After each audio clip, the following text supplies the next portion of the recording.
Moi, il y a un truc qui m'épate, c'est j'ai désespéré que la vallée du Rhône Sud ait un jour des maisons. C'est-à-dire des vraies marques, des gens qui travaillent sérieusement. C'était monopolisé par le Nord, c'est vrai. Oui, alors du coup, c'était un peu vu comme un travail secondaire. Là, ça fait très plaisir de voir enfin des maisons qui s'emparent de ces potentiels extraordinaires qu'il y a dans les vignobles du Sud. Ah oui, dans le Vaucluse, plus le Gard, plus la Drôme, on peut trouver du raisin.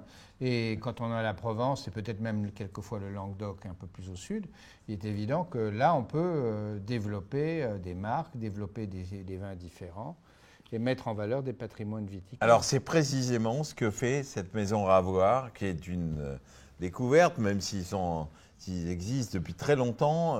Cette nouvelle génération a travaillé formidablement avec un respect des terroirs. Bon, ils ont sélectionné, là, on a 2 vins.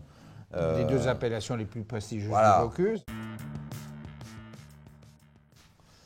Alors, Gigondas, c'est quand même une appellation assez formidable, en dessous des dentelles de Montmirail. Assez vaste, hein, avec beaucoup de terroirs.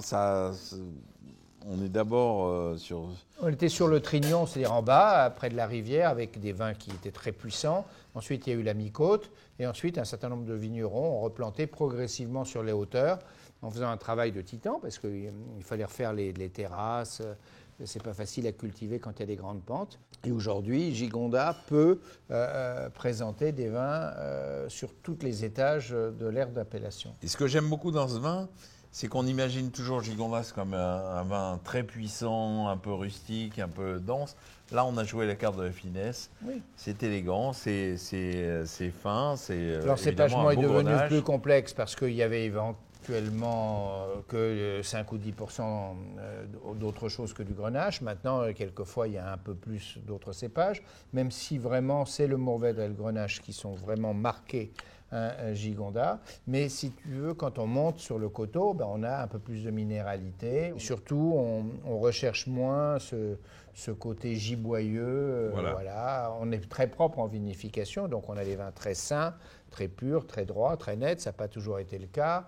On les corrige moins. Moi, j'ai connu une époque où on rajoutait de l'acidité par tonne pour faire du Gigondas. Oui, non, mais oublie. C'est oublié. Quand on goûte des vins comme ça, on goûte. Mais on a changé d'époque. Et là, on goûte un vin beaucoup plus naturel, beaucoup plus naturellement élégant. Hein, et du coup, c'est un vin qu'on a envie de boire tout de suite.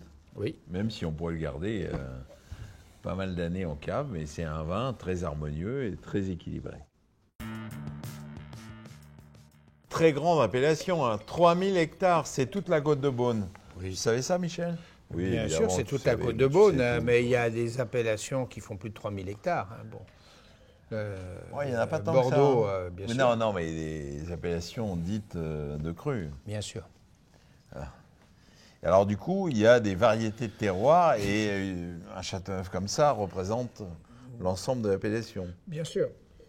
Même si ce sont des terroirs relativement récents à Châteauneuf, hein, nous sommes sur des terroirs qui sont parmi les plus jeunes géologiquement de la France, avec plein de cailloux qui ont été apportés par le Rhône. Quand il y a eu la fonte des glaciers, il y a eu des pierres qui sont venues et qui sont descendues.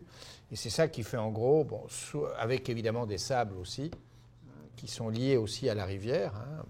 Bon, toi, tu sais tout de Châteauneuf, et je veux te dire, c'est un joli vin. Oui, c'est un joli épicé, Châteauneuf. On a un équilibre, à mon avis, de l'ensemble des terroirs. L'harmonie, c'est très harmonieux, c'est séduisant, c'est un vin qu'on peut apprécier dès maintenant, mais qu'on peut garder 5-10 ans sans aucun problème. Avec le moelleux, alors évidemment, il a son niveau d'alcool, hein, mais il y a cette moelle qu'on aime dans les grands Châteauneufs, et il y a ce velouté, cette longueur en bouche.